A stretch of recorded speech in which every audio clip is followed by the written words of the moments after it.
আমি এখানে থাকবো, এখান থেকে আমাকে কেউ সরাইতে পারবে না। আব্বু কল দিছিল, আব্বু কল দেওয়ার পর বলতেছে যে তোর আর ফোন দেওয়া হবে না। আম্মুকে কল দেওয়া হয়েছিল, আম্মু বলতেছে তোর তুই তাড়াতাড়ি বাসায় না, তোর বাসায় ঢুকতে দেবে।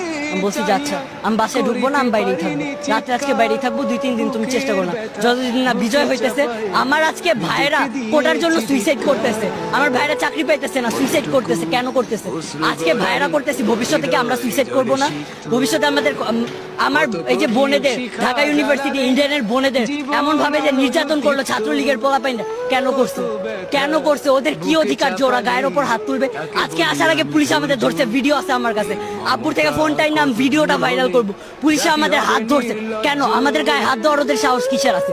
পুরাটা বিশ্বকে জানাই দেন, এই যুদ্ধ চলবে চলবে চলবে যতদিন না আমরা জিততেছি। আমি Tanmoy Kumar model high school খিলগাঁওয়ে এবারে 10ম শ্রেণী থেকে মানে এসএসসি দিয়ে বের হইলাম, কবি নজরুলের ফার্স্ট ইয়ার স্টুডেন্ট, অ্যাডমিশন নিলাম।